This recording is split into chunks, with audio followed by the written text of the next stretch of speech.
इस साल की गर्मी ने क्या आम क्या खास सबको हलकान कर दिया। क्या मैदानी क्षेत्र क्या पहाड़ी क्षेत्र, हर जगह का जो तापमान था अपने चरम पर था।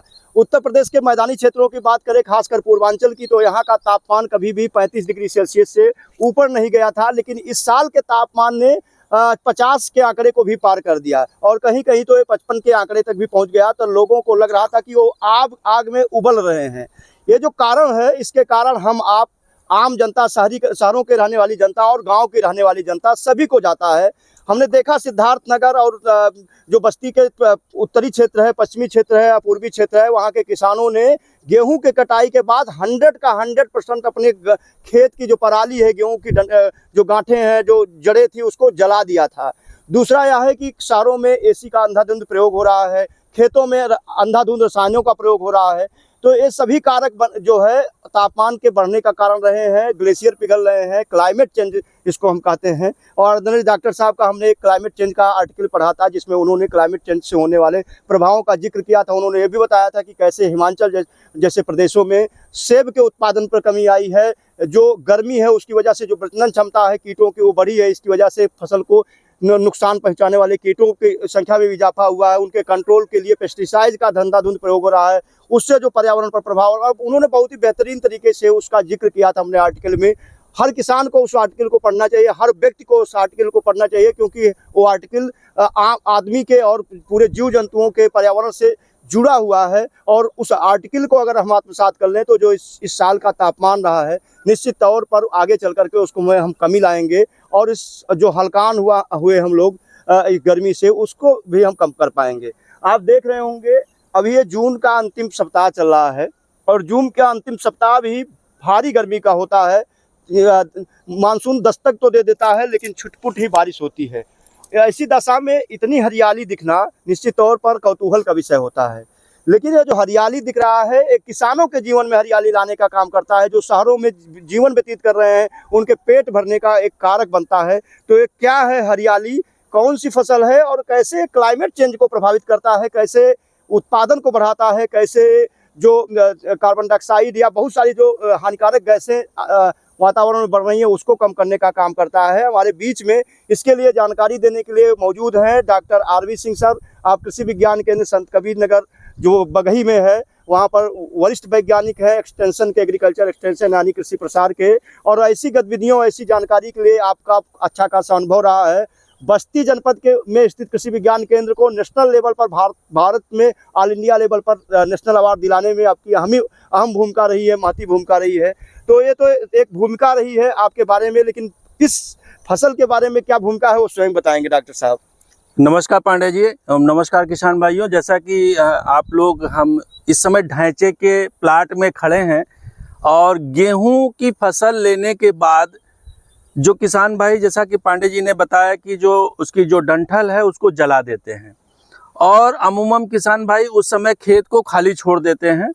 जबकि हमारे वैज्ञानिकों की ये सिफारिश रहती है कि जब हमारा खेत गेहूं की फसल से खाली हो जाए तो उसको जलाएं ना, उसके डंठल को या तो भूसा बनवा लें या फिर हम उसको सड़ा लें या फिर हम उसमें दलहनी फसलों की खेती करके उससे थोड़ा बहुत उत्पादन भी ले लें और उससे हरी खाद का प्रयोग करें। उसी के बीच में की एक कड़ी है ढैंचा जी, जो ग्रीन मैन्योरिंग के लिए बहुत ही अच्छी है और इसको चारे में भी प्रयोग किया जाता है।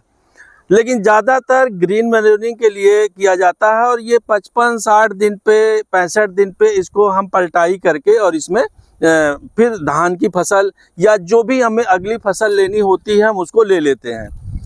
अगर हमें बीज का उत्पादन करना है तो फिर हम इसको जो है जुलाई और अगस्त में इसकी बुआई करते हैं ताकि हम जाके अक्टूबर में इससे बीज ले लें। तो ये चूँकि इस समय जो खेती की गई है ये गेहूं की कटाई के बाद जो है इसमें लगाया गया है और अब ये ढांचा हमारा 50 दिन का लगभग भी नहीं गया है ये। हाँ देखिए, इसको जलाया भी नहीं गया है। इसमें आप बहुत अच्छी तरह से देख सकते हैं कि जो गेहूं के डंठल हैं वो उसी तरह से हैं और इसमें ढांचे की बुआई सीधे की गई है और ये लगभग 3 फीट के पौधे हो गए हैं कहीं कहीं पे। और अब इसमें धान की हमारी नर्सरी तैयार हो रही है। इसमें काला नमक जो काला नमक, पूसा नरेंद्र काला नमक वन प्रजाति जो भारत सरकार के द्वारा विकसित की गई है IARI पूसा के द्वारा, उसकी नर्सरी यहाँ पे तैयार हो रही है और उस नर्सरी का ट्रांसप्लांटेशन जो है, उसकी रोपाई इसी जो पूरा आप ढांचे का एरिया देख रहे हैं इसमें किया जाएगा। और वो भी ये जो है रसायन फ्री किया जाता है। एक खास बात आपको बताएं कि कृषि विज्ञान केंद्र बस्ती पे जो काला नमक का जो बीज भी पैदा किया जा रहा है वो भी ऑर्गेनिक तरीके से किया जा रहा है। और ये आप सामने देख रहे हैं, इसमें किसी तरह का खाद का यूज नहीं किया जाएगा और इसी की पलटाई की जाएगी। अब समय इसका हो गया है, एक आध हफ्ते में 10 दिन में इसकी पलटाई की जाएगी और दूसरे या तीसरे सप्ताह में जुलाई के इसमें ट्रांसप्लांटिंग करवा दी जाएगी।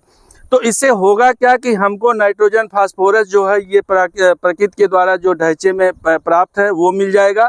इसमें हमको रासायनिक खादों का प्रयोग नहीं करना पड़ेगा किसी तरह का। जो है इससे इन्वायरमेंट का जो हम रासायनिक खादों का प्रयोग करते हैं या जो दवाओं का प्रयोग करते हैं तो जो उससे इन्वायरमेंट के ऊपर जो इफ़ेक्ट आता है वो नहीं आएगा। तो इस तरह से पर्यावरण को भी बचाता है और हमारी मृदा पर्यावरण को भी सही करता है, मृदा के स्वास्थ्य को भी ये सही करने का काम करता है, उत्पादन को अच्छा देता है और इसमें से पैदा की गई जो भी फसलें हैं वो काफ़ी स्वास्थ्यवर्धक होती हैं और किसी तरह का उसमें केमिकल का इफेक्ट नहीं पाया जाता है। तो ये था ढैंचा के बारे में, ढैंचा की खूबियों के बारे में और कैसे हम जैविक की तरफ जा सकते हैं, कार्बन की मात्राएं बढ़ाता है। और मैंने दिखाया भी कि गेहूं की जड़ों को जो लोग जला देते हैं कटाई के बाद, अब ये देखिए जब इसमें पलटाई की जाएगी ना तो ये सारी चीजें उसी में सड़ जाएंगी। जी। तो ये कार्बन को भी बढ़ाएगा। दूसरा, ये हमारी खेती की लागत को कम कर देगा क्योंकि हम डाई, यूरिया, पोटास की हमको आवश्यकता तो पड़ेगी नहीं। जी। और अगर पड़ती भी है तो बहुत ही कम मात्रा में पड़ती है, लगभग जो है वो घट के 60-70% डाउन घट जाती है। 25-30% हमको प्रयोग करना पड़ता है या किसान भाइयों को डालने की आवश्यकता पड़ती है।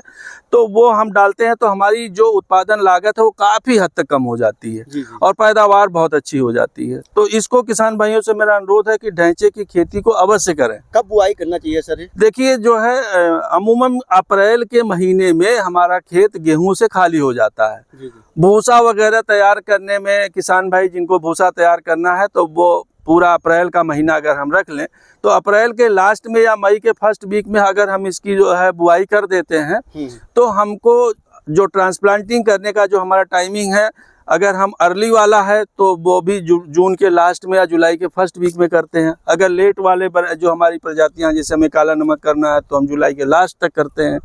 तो हमें इसकी पलटाई करने के लिए ये मान के चलिए कि 50 से लेकर 60-65 दिन का समय होना चाहिए। वो हम निर्धारित कर लें कि हमें इसकी बुआई कब करनी है, उसके हिसाब से हम आगे पीछे 10-5 दिन, एक हफ्ता करके और इसकी बुआई कर सकते हैं।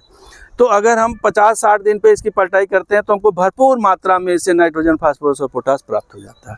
तो अभी हम जानकारी ले रहे थे ढैंचे की खेती के बारे में, उसके लाभ के बारे में जो जानकारी दे रहे थे डॉक्टर आरबी सिंह सर। ये जानकारी कैसी लगी उसको ज़रूर बताइएगा। वो जानकारी हमको आपके कमेंट और लाइक और शेयर के जरिए ही प्राप्त होती है। बाकी हम आपसे गुजारिश करेंगे कि अगर आपको ये वीडियो अच्छा लगता है, ये दूर तक दिखाइए जो पांडे जी, ये काफी लंबी एरिया में अगर आपको अच्छा लगता है तो आप दूसरे किसानों तक भी इसके लिंक को शेयर करें या खुद डायरेक्ट अपने पेज से शेयर करें, जिससे दूसरे किसान भी लाभ उठा पाएँ और जो तापमान बढ़ा है उसमें कमी ला पाएँ। हम इतना ही करते हैं, अगर तापमान बढ़ाने में, ढैंचे की खेती के रकबे को बढ़ाने में भूमिका निभाते हैं, तब भी हम एक पर्यावरण के लिए, क्लाइमेट चेंज में बदलाव लाने के लिए अपनी भूमिका निभा पाएंगे। धन्यवाद।